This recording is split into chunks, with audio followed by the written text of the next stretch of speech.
تو دوسری عورت کے اوپر الزام لگا دیا کہ اس کی گود میں جو بچہ وہ میرا اور یہ دیتی نہیں ہے. یہ مقدمہ دھیرے دھیرے حضرت داؤد علیہ السلام کی عدالت میں جاتا ہے. حضرت داؤد علیہ السلام نے جب دونوں کی گفتگو کو سنا تو آپ کو اس عورت کی بات اور اس کی دلیلیں زیادہ مضبوط نظر آئیں جس کا بچہ جو دعویٰ کر رہی تھی یہ میرا، حالانکہ وہ بچہ اس کا نہیں تھا، لیکن ایک ہوتا ہے چرب زبان جو اپنی زبان کو بولتا چلا. چرب زبانی کی وجہ سے اس نے داؤد علیہ السلام کو ایسا سمجھایا کہ داؤد علیہ السلام نے فیصلہ یہ کر دیا کہ یہ بچہ اس کو دے دے، یہ بچہ اس کو دے دے، یہ بچہ اسی کا، حالانکہ وہ اس کا بچہ نہیں تھا. وہ بچہ پا کر خوش ہو گئی، لیکن یہ جس کا بچہ تھا اس کی گود سے جب گیا تو کہتی ہے آئے داؤد یہ بچہ میرا، آپ کا فیصلہ صحیح نہیں ہے. داؤد نے کہا کہ تو جواب صحیح نہیں دے پا رہی، دلائل اس کے مضبوط ہیں، لہٰذا یہ بچہ اسی کا. فیصلہ کر دیا گیا. ایک دن آیا کہ یہ دونوں عورتیں آمنے سامنے ہوئی اور دونوں لڑنے لگی. وہ اس کے بال پکڑتی، وہ اس کی چوٹی پکڑ کے کھینچتی کہ یہ بچہ میرا، مجھے دے دے. آخرکار یہ مقدمہ پھر حضرت داؤد علیہ السلام کے پاس آیا. لہذا حضرت داؤد علیہ السلام نے کہا اچھا ٹھیک ہے کبھی میں فیصلہ کرتا ہوں، لاؤ چھری، لاؤ چھری لاؤ. کہا جس عورت نے کا بچہ تھا اس نے کہا چھری کیوں منگائی جا رہی ہے؟ کہا کہ تم کہہ رہی ہو میرا، یہ کہہ رہی ہے میرا، لہذا اس بچے کو میں بیچ سے کاٹ دیتا ہوں، چھری سے میں آدھا آدھا کاٹ دیتا ہوں. بخاری کے اندر یہ واقعہ منقول ہے کہ کاٹ دیتا ہوں، اس کا ایک ٹکڑا میں تجھے دے دیتا ہوں اور ایک ٹکڑا میں تجھے دے دیتا ہوں. یہ سن کر جس کا بچہ نہیں تھا وہ ہنسنے لگی، لیکن جس کا بچہ تھا وہ چیختے ہوئے کہتی ہے کہ اے داؤد یہ بیٹا میرا نہیں ہے، یہ اسی کا بچہ ہے، اسی کو دو، یہ میرا بیٹا نہیں ہے، میں جھوٹ بول رہی ہوں، یہ بچہ میرا نہیں ہے، اسی کا ہے، اسی کو دے دو. یہ کہہ کر وہ نکل کے چلی آئی. اس عورت نے اس بچے کو اٹھایا. حضرت داؤد نے کہا اے عورت اس بچے کو میرے حوالے کر. تیرے ہونٹوں کی مسکراہٹ نے اور اس عورت کے جھوٹ نے آج مجھے یہ بتا دیا کہ یہ بچہ تیرا نہیں ہے، کیونکہ جب میں نے اس کو کاٹنے کا حکم دیا تھا تو تو مسکرا رہی تھی، لیکن جس کا حقیقی سچا بیٹا تھا اس کی آنکھوں میں آنسو تھے اور وہ جھوٹ بول کے چلی گئی. یعنی اس کو یہ خطرہ ہوا کہ بیٹا کٹ نہ جائے، ارے میرے پاس نہ رہے اسی کے پاس رہے، لیکن کم سے کم زندہ تو رہے گا. کہا یہ بیٹا میرا نہیں، اسی کا ہے، اسی کو دے دو، یہ اسی کا بچہ ہے، میرے حوالے کر. داؤد علیہ السلام نے اس سے وہ بچہ لیا اور اس کے گھر گئے اور اس عورت سے کہا لو یہ بیٹا تمہارا ہے، میں نے تو چھری اس لیے منگائی تھی تاکہ میں دونوں میں سے تجربہ کر کے دیکھوں کہ اس میں سچا یہ بچہ ہے کس کا اور اس کا حقیقی مالک کون ہے. لہذا تو ہی ہے، اور تیرے جھوٹ نے مجھے بتا دیا ہے، تیرے دل کی گہرائیوں سے نکلی ہوئی آواز نے مجھے بتا دیا کہ یہ بچہ تیرا ہے، تو اس کو پکڑ. دے دیا. یہ بیٹے کی محبت ہے، بیٹی کی. یہ میرے بھائیو اسلام عورت کو یہ عزت دیتا ہے کہ بیٹی ہے تو یہ عزت، مقام دیکھیے، اگر آپ کی وہ بیوی ہے تو یہ عزت، بیٹی ہے تو یہ عزت، اور اگر ماں ہے تو یہ عزت و سربلندی دی ہے کہ الجنت تحت اقدام الامہات. اگر تمہیں جنت تلاش کرنا ہے تو جنت ماں کے قدموں کے نیچے تلاش کرو، اپنے ماں کی خدمت کرتے اپنی جنت کو حاصل کر لو. میرے بھائیو یہ اسلام نے عورت کو عزت دی ہے. عورت کو ذرا تصور کیجئے، حضرت عائشہ جب اپنے کان لگا رہی تھی تو پہلے بعد میں بتایا کہ اللہ کے رسول نے میرے کان میں یہ کہا تھا کہ عائشہ اللہ تعالیٰ نے تمہیں جنت کی تمام عورتوں کا سردار بنا دیا، تمام عورتوں کا سردار بنا دیا. ذرا غور کیجئے کہ یہ عورت کو ایک عزت دی جا رہی ہے کہ تمام عورتوں کا سردار بنا دیا گیا، جنت کی تمام عورتوں کا سردار. یہ بلندی، یہ عزت، یہ شرافت، یہ مقام، یہ مرتبہ اگر کسی میں ہے عورت کی عزت و مقام تو وہ اسلام نے دیا ہے. ان تمام چیزوں کے ساتھ ساتھ اسلام نے عورت کی عزت و ناموس کی حفاظت کے لیے اس کو پردے کا بھی حکم دیا ہے. پردہ تو میں نے کبھی بتایا تھا کہ ہندو دھرم کے اندر بھی پردہ ہے. اب میں اس واقعے کو دہراؤں گا نہیں، اس واقعے کو میں دہراؤں گا نہیں. میں اتنا ضرور بتانا چاہتا ہوں کہ رام چندر جی کے بھائی لکشمن نے بھی سیتا کا چہرہ نہیں دیکھا، اور جب ان سے پوچھا گیا تھا کہ کیوں نہیں دیکھا تو کہنے لگے وہ میری بھابھی ہیں، میں نے یہ میری بھابھی ہیں، میں کون ہوتا ہوں ان کے چہرے پہ نظر ڈالنے والا؟ میں نے تو ان کی پائل کو دیکھا ہے، اور میں نے ان کے کان میں پہننے والی بالی کو دیکھا ہے، میں نے ان کی چوڑیوں کو دیکھا ہے، میں نے ناک میں پہننے والی نتھنی کو میں نے دیکھا، لیکن پہچان نہیں سکتا کیونکہ یہ میری بھابھی سیتا چہرے میں پہنتی تھی ناک میں، اور میں نے آج تک چہرہ نہیں دیکھا۔ تو یہ پردہ ہے، یہ پردہ۔ اور آیت الحم یا رسول اللہ، اے اللہ کے رسول، دیور کے بارے میں آپ کا کیا خیال ہے؟ تو اللہ کے نبی نے فرمایا الحم الموت، دیور تو بھابھی کے لیے موت ہے۔ پردہ ہے اسلام کے اندر، اور یہ عورت کی عزت و ناموس کی حفاظت کے لیے۔ دیور سے بھی پردہ ہے، وہ واقعہ آپ اٹھا کے دیکھ لیجئے گا، وہ کیسے ہماری منگا کر، جس میں نے سعودی عرب کے کا ایک واقعہ میں نے بتایا تھا، جب وہ آدمی کا ٹیسٹ ہوا تھا نا، ڈی این اے ٹیسٹ، تب پتا چلا یہ تیرا بیٹا نہیں ہے۔ وہ عورت بار بار کہتی جا رہی تھی، تب اس نے کہا کہ عورت کہ نہیں، میرا یہی میرا شوہر ہے، یہ اسی کا بیٹا۔ ڈاکٹر نے کہا وہ تو اس کا بیٹا نہیں، ڈی این اے ٹیسٹ بتا رہا ہے یہ اس کا بچہ نہیں ہے، نہیں بچے کا خون اس کا خون نہیں، بالکل نہیں، تو جھوٹ بول رہی ہے۔ کہا نہیں، اسی کا بیٹا۔ ارے یہ تو باپ بننے کے لائق ہی نہیں ہے۔ تب یہ کہتا کیا ڈاکٹر صاحب، یہ تو صحیح ہے کہ یہ بیٹا میرا نہیں ہے، لیکن یہ کیا کرو آپ میں باپ بننے کے لائق نہیں ہو؟ کہ نہیں، تمہارے ٹیسٹ میں تو یہی آیا کہ تم باپ نہیں بن سکتے۔ نہیں، میرے تو 6 بچے ہیں۔ 6 بچے ہیں؟ دوبارہ ٹیسٹ کیا، کہا سوری، آپ باپ بننے کے لائق نہیں، آپ چاہے کچھ کہیے، 6 بچے۔ جدہ، ریاض، تمام ہر جگہ سے خون کی رپورٹ جب سامنے آئی تو ہر جگہ سے یہ رپورٹ آیا کہ اس کے اندر باپ بننے کی صلاحیت نہیں ہے۔ اب اس نے فائل اٹھائی اور ٹیکسی کو چلانا شروع کیا۔ میں باپ بننے کے لائق نہیں، میرے تو 6 بچے ہیں۔ اگر میں باپ بننے کے لائق نہیں تو یہ ڈاکہ ڈالا کس نے میرے گھر میں؟ یہ خیانت کی کس نے؟ گھر گیا، ٹیکسی کھڑی کی، اپنی بیوی نے کہا آج بہت جلدی آ گئے، کیا بات ہے؟ اٹھائی چپل، تال تال، ارے کیوں مار، تال تال، 20 ماری، مشکل سے قبولتی ہے۔ کیا کہتی ہے؟ شوہر صاحب یہ صحیح ہے کہ بچے آپ کے نہیں ہیں؟ یہ تو مجھے معلوم ہے میرے نہیں، یہ بتا ہے کس کے؟ اس کی رپورٹ کرنے جاتا ہوں میں، اس کو سزائے موت ہوگی، جلدی بتا ہے کس؟ کہا کہ یہ ڈکیتی ڈالنے والا کوئی اور نہیں، وہ آپ کا چھوٹا بھائی ہے جو 20 سال سے میرے ساتھ اسی گھر میں رہ رہا ہے اور آپ کے ساتھ رہ رہا ہے۔ اب اس واقعے کو اٹھاؤ، اور آئی الحمد یا رسول اللہ، اے اللہ کے رسول، دیور کے بارے میں آپ کا کیا خیال ہے؟ کہا الحمد الموت، دیور تو موت ہے، اور دوسروں کو موت نہیں کہانی، تھوڑا بہت پردے میں کمی ہو جائے چل جائے گی، لیکن دیور کو موت کہا ہے۔ کتنا صحیح ہے جملہ، اب یہ اتر رہا ہے، اب اس پر فٹ کر کے دیکھیے۔ وہ ایک شوہر تھا نا اپنی بیوی سے، میں آفس میں جاتا ہوں، مجھے لگتا ہے کہ تم میری غیر موجودگی میں کسی سے ملتی ہے۔ کیسے آدمی ہو میرے پر شک کر؟ نہیں، شک نہیں کر رہے، فلاں جگہ چلنا پڑے گا، پہاڑ کے اوپر دیوی کے اوپر ہاتھ رکھ کے قسم کھانا۔ وہاں بہت بڑے بڑے لوگ جاتے تھے اور جھوٹی قسم نہیں کھاتے تھے، وہ جانتے تھے جھوٹی قسم کھائیں گے کل تک زندہ نہیں رہیں گے، کوئی آفت آ جائے گی۔ کہا اچھا ٹھیک ہے، تو آج نہیں کل چلیں گے۔ اب اس نے اپنے آشنا کو کہہ دیا، دیکھو کل جب میں کل میرا شوہر دیوی کی قسم کھلوانے کے لیے جا رہا ہے اور تم میرے پاس آتے ہو، اس کو پتا چل گیا ہے، اور کل دیوی کی قسم میں جھوٹی نہیں کھا سکتی ہوں، تم گدھا لے کے آ جانا، میں سواری کرنے لگوں گی، باقی کام میں سنبھال لوں گا، قسم جھوٹی نہیں کھانا، سچی کھانا ہے۔ کہا اچھا ٹھیک ہے۔ اب وہ پہنچ گیا گدھا لے کر، اب یہ کہنے لگی دوسرے دن، اتنا اوپر کون چڑھے گا، اس گدھے کو کرائے پہ کر لیجئے نا، یہ گدھا والا لے کے چلے گا اوپر۔ ساڑی اس نے باندھ رکھی تھی، کہا چلو ٹھیک ہے، کہ چلتا، گدھے کو کرائے پہ کیا اور چلنے لگا، تیار ہو گیا، شوہر آگے آگے، بیوی گدھے پہ بیٹھی اور گدھے والا لے کے چل رہا۔ پہلے زمانے کی عورتوں نے تو صرف گدھا بنایا تھا، گدھے والا بنایا تھا، گدھے والا بنا۔ آج کی ہماری عورتیں تو گدھا بنا دیں گی اپنے شوہروں کو۔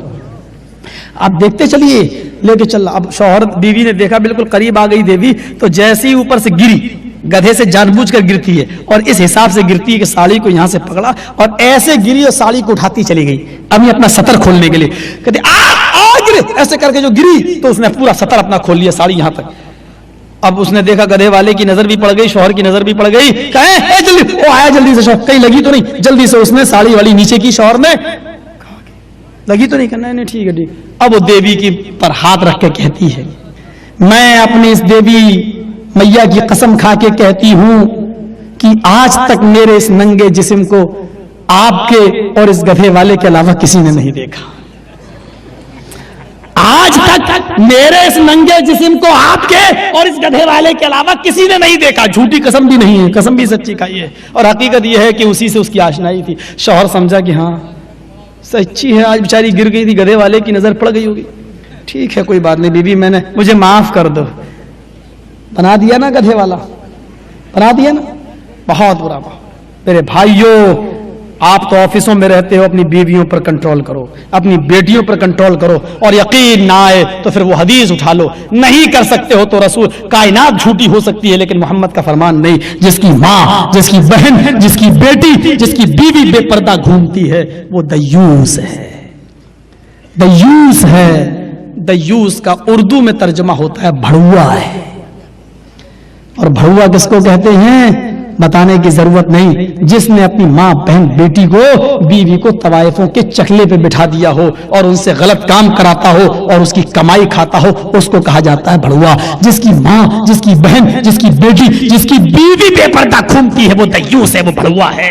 میں نہیں کہہ رہا ہوں، گالی مجھے دو گے محمد رسول اللہ کو پڑے گی، ذرا سوچ لینا، سمجھ لینا۔ مجھے معلوم ہے آئندہ تم کیا سلوک کرو گے میرے ساتھ، بلاؤ گے یا نہیں بلاؤ گے، یہ آئندہ دیکھا جائے گا، زندگی وفا کی تو یہ الگ بات ہے، لیکن کہہ لینے تو مجھے بہت عورتوں نے ڈرامے کر لیے ہیں اور ہم نے بھی بہت ڈرامے اپنی ماں بہنوں سے کروائے ہیں۔ اگر یہی حال رہا تو پہاڑے پڑھائیں گی ہماری عورتیں، ہماری بہنیں۔ جیسے وہ سیدھا آدمی تھا، کہتا اللہ میری جلدی شادی کرا دے، میں بیٹے کو عالم بناؤں گا، کرا دی اللہ نے جلدی شادی۔ اللہ جلدی بیٹا دے دے، سیدھا سادہ تھا، جلدی دے دے اللہ بیٹا، میں عالم بناؤں گا۔ اللہ نے اتنی جلدی بیٹا دیا، 3 ہی مہینے میں باپ بن گیا شادی کے بعد۔ کہا اللہ کتنی جلدی سن لیتا ہے۔ محلے میں نکلا، لوگوں نے کہا کمینے 3 مہینے میں بھی کہیں بچہ ہوتا ہے؟ اللہ سے دعا کی ہے، اللہ نے جلدی دے دیا، کیوں جل رہے ہو مجھے؟ ارے بے پاگل، 3 مہینے میں کہیں بچہ ہوتا ہے؟ بچہ 9 مہینے میں۔ ارے میں نے دعا کی اللہ سے۔ ارے دعا کی، اگر تو یہ دعا کرے اللہ میرے بیٹے کو کل جوان کر دے تو کیا تیرا بیٹا کل جوان ہو جائے گا؟ پیریڈ پورا ہونا چاہیے، جلدی کا مطلب 9 مہینے پورے تو ہونا چاہیے۔ کہا اچھا، 9 مہینے سے پہلے جو بچہ پیدا ہوتا ہے وہ حرامی ہوتا ہے؟ اچھا، گیا چپل اتاری، کہا کیا ہوا، کیا بات ہے؟ کمینی، کم بخت، کہیں گی ڈاہن، چڑیل، کہا کیا بات ہے گالی دیے چلے آ رہے؟ کہا بچہ 9 مہینے میں پیدا ہوتا، تو یہ بتا 3 مہینے میں تو نے پیدا کیوں کیا؟ سیدھا سادہ تھا، اور اپنے چنگل میں بتا تو نے 3 مہینے میں پیدا کیوں کیا؟ کہ اللہ تو نے مجھے کیسا مرد دیا ہے، یہ بیچارہ یہ حساب جوڑنا بھی نہیں جانتا، 9 مہینے کو 3 مہینہ کہہ رہا ہے۔ بیوی کہہ رہی 9 مہینہ، محلے والے کہہ رہے ہیں 3 مہینہ، یہ کیا؟ کہا کہ 9 مہینہ ہوا ہے میری شادی کو۔ کہا بیوی 9 مہینہ ہوا ہے؟ کہاں؟ کہ محلے والے کہہ رہے ہیں 3 مہینہ ہوا۔ کہا نہیں 9 مہینہ ہوا ہے، تم حساب جوڑ کے دیکھ لو، بچہ 9 مہینے میں پیدا ہوا ہے۔ کہا کہ 9 مہینے میں؟ کہا یہ بتاؤ میری شادی تم سے ہوئی؟ کہا ہاں ہوئی۔ اور میری شادی تم سے ہوئی؟ کہاں ہوئی۔ کہا یہ بتاؤ میری شادی تم سے ہوئی، اس کو کتنا مہینہ ہوا؟ کہا 3۔ کہا اور تمہاری شادی مجھ سے ہوئی، اس کو کتنا مہینہ ہوا؟ کہا 3۔ کہا 3 میری شادی کا اور 3 تمہاری شادی کا، تو 3 مہینہ میری شادی کا، 3 تمہاری شادی کا، 3 کتنے ہوئے؟ کہا 6۔ کہا بچہ کتنے مہینے کے بعد ہوا؟ کہا 3۔ کہا 6 اور 3 کتنا ہوا؟ کہا 9۔ کہا ہوا نا، دیکھیے نا 9 مہینے میں بچہ پیدا ہوا۔ کہتا ہاں یار صحیح بات ہے، 3 مہینہ میری شادی کا، 3 مہینہ تیری شادی کا، 3 6 اور 3 مہینے بعد بچہ ہوا، 3 6 3 9 ہو تو گیا صحیح حساب تو۔ ارے کمینے جل رہے ہیں، جلنے دو، مرنے دو، یہ ہے بے پردگی کا انجام۔ اگر ہم اپنی ماں بہنوں سے اور بیٹیوں سے بے پردگی کا کروائیں گے تو ہماری ماں بہنیں ایسے ہی پہاڑا پڑھائیں گی جیسے یہ، اور ہمارے دماغوں میں گوبر تو بھری چکا ہے۔ عورتوں کو اتنی آزادی دے رکھی ہے ہم نے کہ گھر کا سارا کام تو وہ سنبھالتی ہی ہے، آج مارکیٹ کا، بچوں کو اسکول پہنچانے کا اور دوسرے کام بھی آج کل ہماری عورتیں ہی سنبھال رہی ہیں۔ میرے بھائیوں ایسا نہ ہو کہ آپ سے کہہ کے جا رہی ہوں سہیلی کے پاس جا رہے ہیں، انکوائری کرو کہیں سہیلا کے پاس نہ جا رہی ہوں، انکوائری کرو، اسلام کی تعلیمات سے بغاوت اگر کرو گے تو میرے بھائیوں کہیں سکون نہیں ملے گا۔ اس بار امریکہ کا ریکارڈ دیکھ لو، 5 لاکھ لڑکیاں شادی سے پہلے مائیں بن گئی ہیں۔ 5 لاکھ لڑکیاں شادی سے پہلے مائیں۔ اسلام کے اندر بہت ہی زیادہ عورتوں کی عزت و احترام ہے، اور اسلام عورت کی عزت و احترام اسی وقت محفوظ رہے گی جب وہ پردہ کرے گی۔ ہم اللہ سے دعا کرتے ہیں کہ الہ العالمین تو ہماری خطاؤں کو معاف فرما دے، ہمارے گناہوں کو بخش دے، ہمیں ہر نوعیت سے محمد رسول اللہ صلی اللہ علیہ وسلم کے میں جو جس ڈپارٹمنٹ میں ہماری رہنمائی فرمائی، ہمیں ان تمام ڈپارٹمنٹ میں توفیق حاصل کرنے کی توفیق عطا فرما، عمل کی توفیق عطا فرما۔ وآخر دعوانا ان الحمدللہ رب العالمین۔ حضرات یہ وہ کتابیں ہیں جو کل میں نے اعلان کی تھی، جس صاحب کو لینا ہو وہ یہاں آ کے لے سکتا ہے، اچھی کتابیں ہیں، علمی کتابیں ہیں، آپ ان کو پڑھیے اور ان کو آپ لے سکتے ہیں۔ السلام علیکم۔